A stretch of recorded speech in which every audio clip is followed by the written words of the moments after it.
Puji Tuhan, saudara-saudaraku, Bapak dan Ibu yang kekasih, jumpa kembali dengan saya, Pendeta Nai Istumorang. Saudara-saudara, kita mendengarkan sabda Tuhan. Sebelumnya, mari kita berdoa. Bapa kami yang di sorga, Bapa, di dalam nama Tuhan Yesus Kristus, kami bersyukur kepada Tuhan yang memberikan kepada kami waktu dan kesempatan mendengarkan sabda-Mu. Berbicaralah Tuhan kepada kami, dan curahkanlah Roh Kudus-Mu, agar kami memahami firman-Mu yang akan kami dengarkan. Di dalam nama Tuhan Yesus kami berdoa. Amin. Saudara-saudaraku, firman Tuhan yang kita renungkan pada hari ini adalah dari kitab Ulangan pasal 34 ayat 1 sampai dengan 12. Saya membacakan kepada Bapak dan Ibu, demikian sabda Tuhan. Kemudian naiklah Musa dari dataran Moab ke atas gunung Nebo, yakni ke atas puncak Pisga yang di tentangan Jeriko. Lalu Tuhan memperlihatkan kepadanya seluruh negeri itu, daerah Gilead sampai ke kota Dan, seluruh Naftali, tanah Efraim dan Manase, seluruh tanah Yehuda sampai laut sebelah barat, tanah Negeb dan lembah Yordan, lembah Yeriko, kota pohon korma itu sampai Zoar. Dan berfirmanlah Tuhan kepadanya, inilah negeri yang kujanjikan dengan sumpah kepada Abraham, Ishak dan Yakub. Demikian kepada keturunanmu lah akan kuberikan negeri itu. Aku mengizinkan engkau melihatnya dengan matamu sendiri, tetapi engkau tidak akan menyeberang ke sana. Lalu matilah Musa, hamba Tuhan itu, di sana di tanah Moab, sesuai dengan firman Tuhan. Dan dikuburkannyalah dia di suatu lembah di tanah Moab, di tentangan Bet Peor, dan tidak ada orang yang tahu kuburnya sampai hari ini. Musa berumur 120 tahun ketika ia mati. Matanya belum kabur, dan kekuatannya belum hilang. Orang Israel menangisi Musa di dataran Moab 30 hari lamanya. Maka berakhirlah hari-hari tangis perkabungan karena Musa itu. Dan Yosua bin Nun penuh dengan roh kebijaksanaan, sebab Musa telah meletakkan tangannya ke atasnya. Sebab itu orang Israel mendengarkan dia dan melakukan seperti yang diperintahkan Tuhan kepada Musa. Seperti Musa yang dikenal Tuhan dengan berhadapan muka, tidak ada lagi nabi yang bangkit di antara orang Israel. Dalam hal segala tanda dan mujizat yang dilakukannya atas perintah Tuhan di tanah Mesir terhadap Firaun dan terhadap semua pegawainya dan seluruh negerinya. Dan dalam hal segala perbuatan kekuasaan dan segala kedahsyatan yang besar yang dilakukan Musa di depan seluruh orang Israel. Amin. Saudara-saudaraku yang kekasih, teks khotbah pada kita hari ini menjelaskan bahwa Musa diberikan oleh Tuhan untuk menatap negeri perjanjian. Negeri yang dijanjikan kepada Abraham, kepada Ishak, dan kepada Yakub, bahwa keturunan mereka akan mendiami negeri tersebut. Negeri ini, negeri yang dijanjikan itu, boleh dilihat Musa, baik dari utara dari selatan, dari timur, dari barat, Musa dapat melihatnya. Musa memandang negeri yang indah itu. Negeri yang dijanjikan kepada leluhur Israel.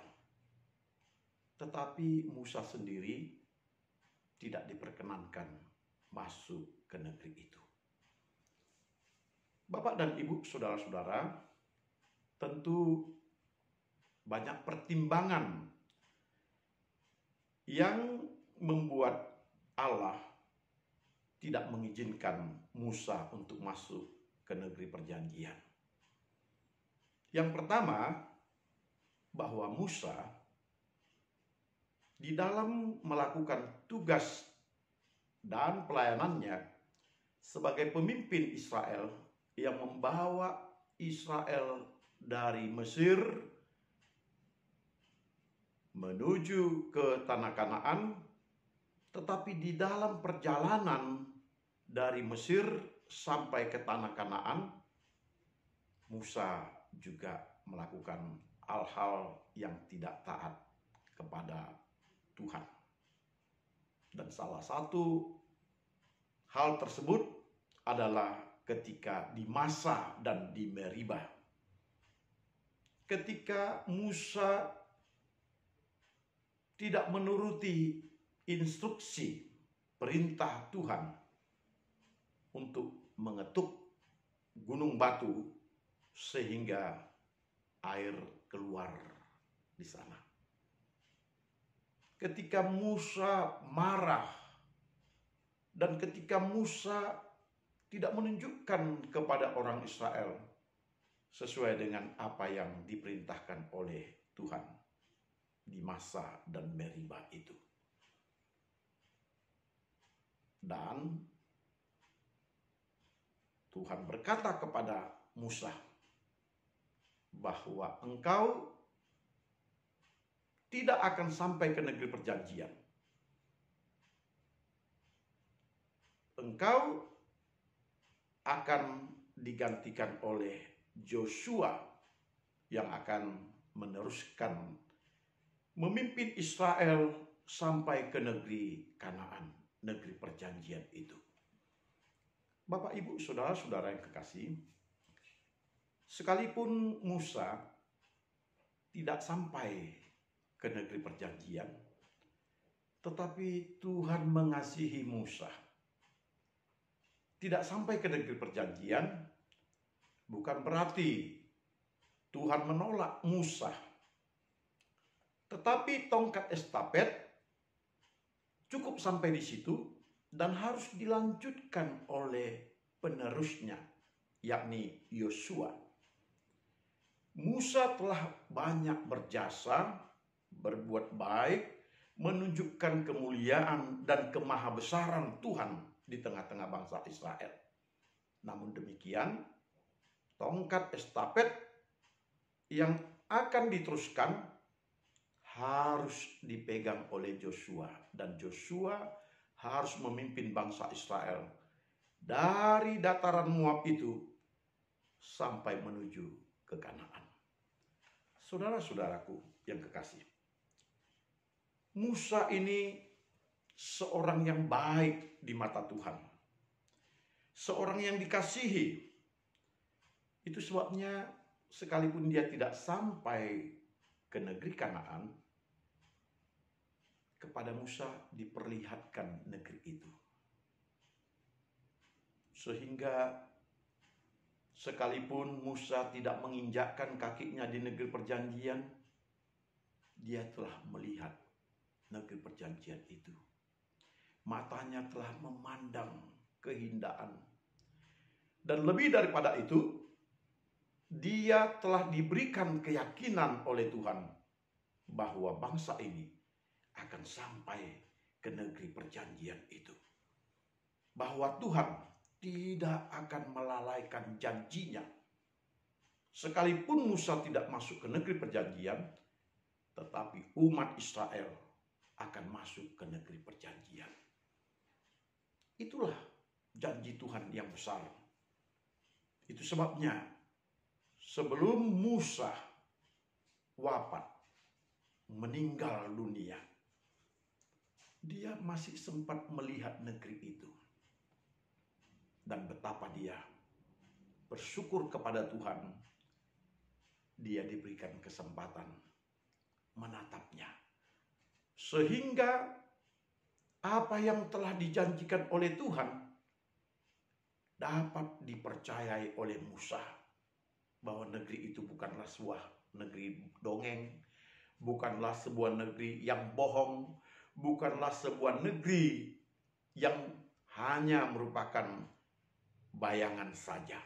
Tetapi negeri itu adalah negeri kenyataan. Negeri yang telah dipersiapkan oleh Tuhan untuk umatnya yang dikasihi. Bapak dan Ibu, saudara-saudara, kita berbahagia ketika kita melihat suatu negeri yang telah dijanjikan kepada kita. Dari penglihatan kita kepada suatu negeri yang dijanjikan, maka kita tahu bahwa kita boleh bersyukur terhadap janji-janji yang kita terima. Negeri perjanjian, setiap orang yang percaya akan sampai ke negeri perjanjian itu. Jikalaupun ketika masa hidupnya dia hanya melihat, tetapi pada akhirnya semua orang akan sampai pada negeri perjanjian. Mereka yang percaya kepada Tuhan akan sampai kepada negeri perjanjian. Saudara-saudaraku yang kekasih, tentu untuk masa kini kita mempercayai bahwa ketika Yesus telah mati di kayu salib untuk menebus dosa kita, dia katakan, "Aku pergi hendak menyiapkan tempat bagimu." Tempat yang dipersiapkan oleh Yesus ini adalah negeri perjanjian orang yang percaya pada Yesus. Kita semua yang percaya diperkenankan oleh Tuhan memasuki negeri perjanjian itu.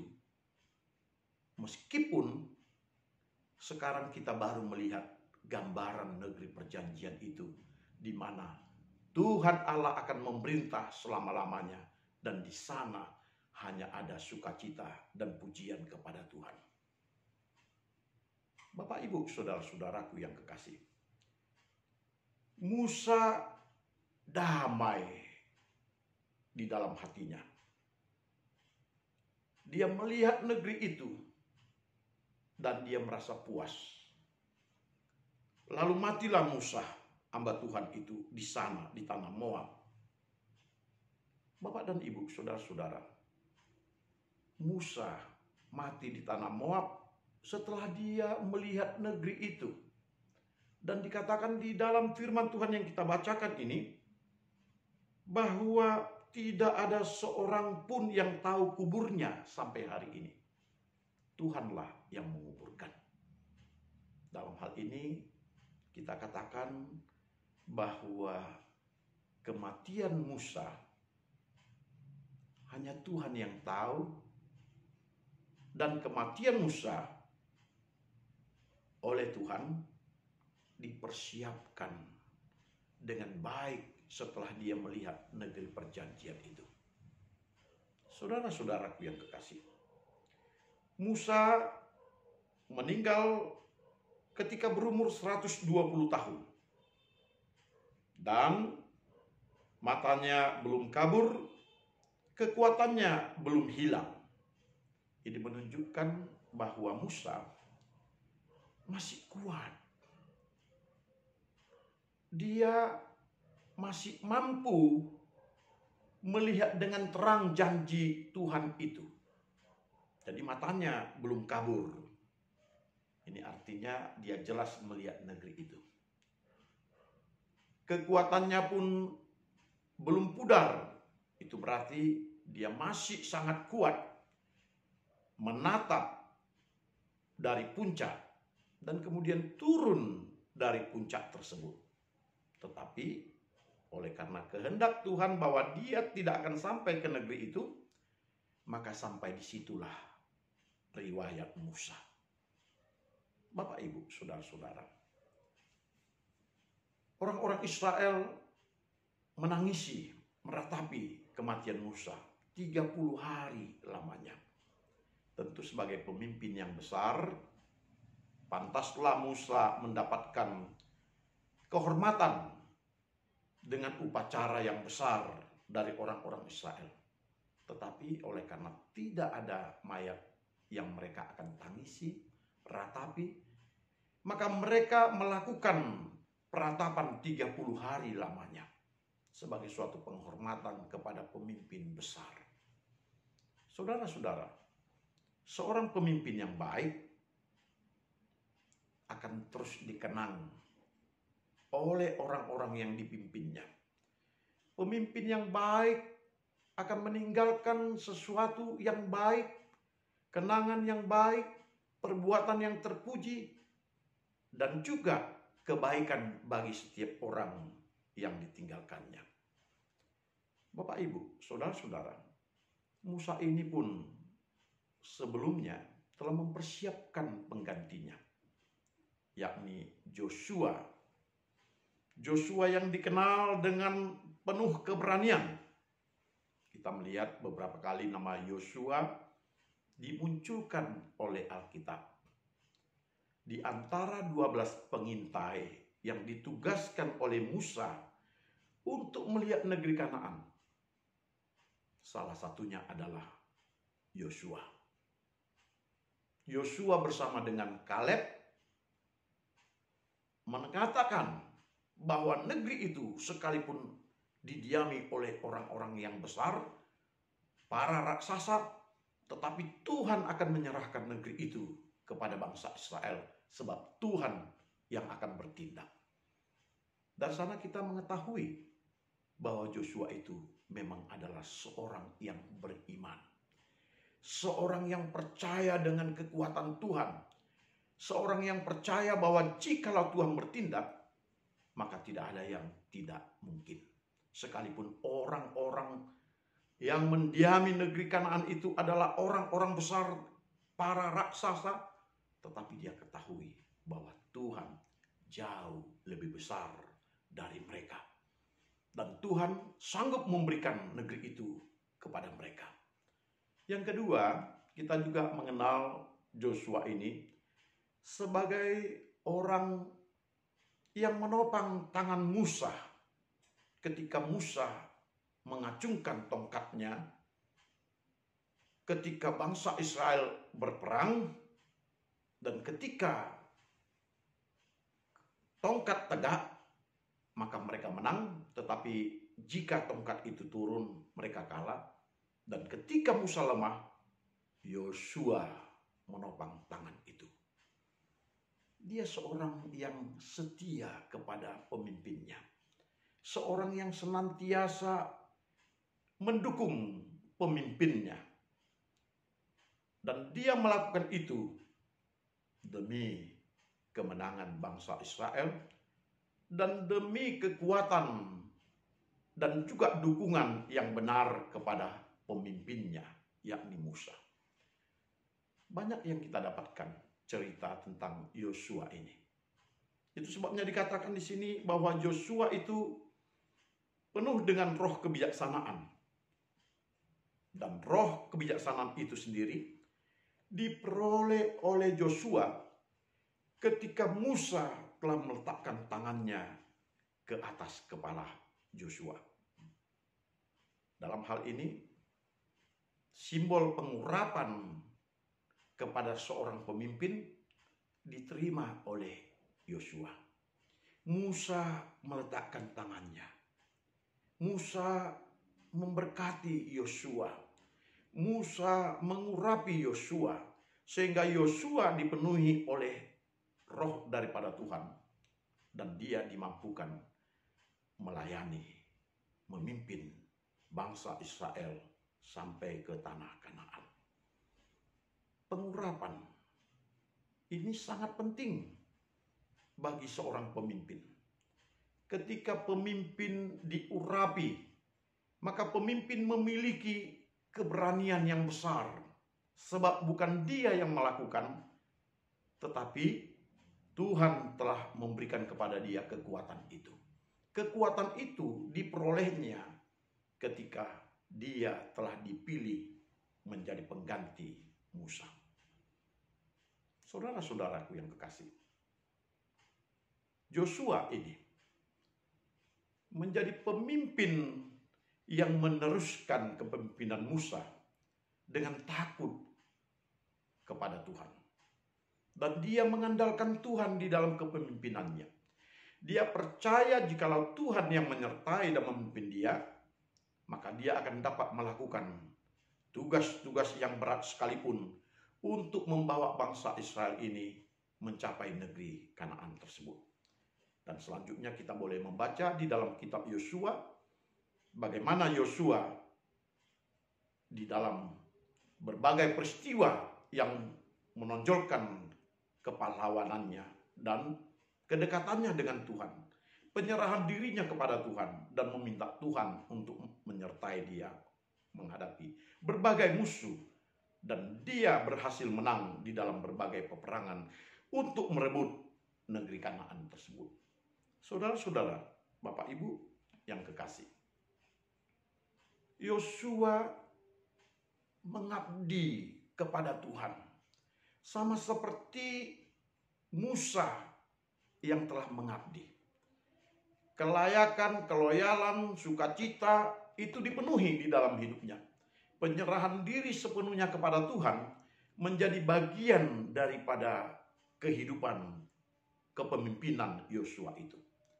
Saudara-saudaraku yang kekasih, kita boleh di dalam hidup ini berserah sepenuhnya kepada Tuhan di dalam mencapai tujuan hidup yang sebenarnya, yakni negeri perjanjian. Di dalam dunia ini kita bertarung dengan berbagai pencobaan, bertarung dengan berbagai kesulitan-kesulitan, dan kita harus mempunyai kekuatan yang baru, yakni kekuatan daripada Tuhan.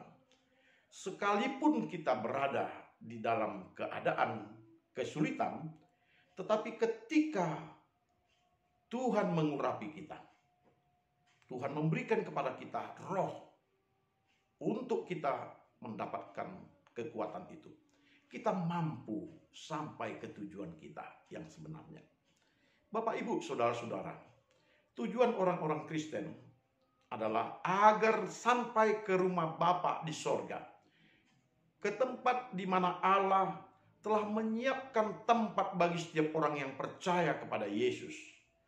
Tentu Bapak dan Ibu, saudara-saudara, kita berharap kita semua yang percaya, kita terus bertekun di dalam kepercayaan kita. Kita terus memegang iman yang setia kepada Tuhan. Kita terus taat meskipun di dalam berbagai kesulitan-kesulitan.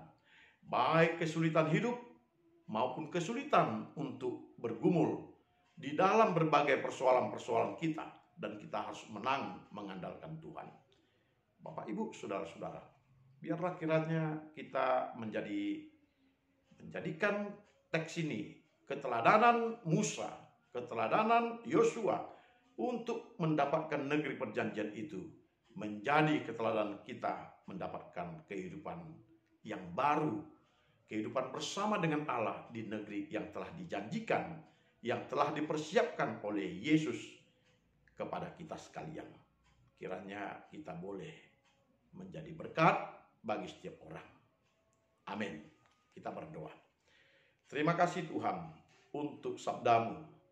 Kiranya kami Kau berikan untuk boleh sampai ke negeri perjanjian, sama seperti para hambamu, seperti Musa, meskipun hanya melihat dari kejauhan, tetapi dia percaya bahwa janji Tuhan itu pasti. Demikian juga dengan Yosua, dengan pengurapan daripada Tuhan, dimampukan menuntun bangsa Israel sampai ke negeri perjanjian.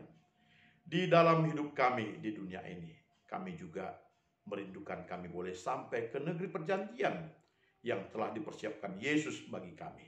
Kiranya kami boleh sampai ke sana dengan pertolongan dan kasih sayang Tuhan. Dalam nama Tuhan Yesus Kristus kami berdoa dan bersyukur kepadamu. Amin. Salam.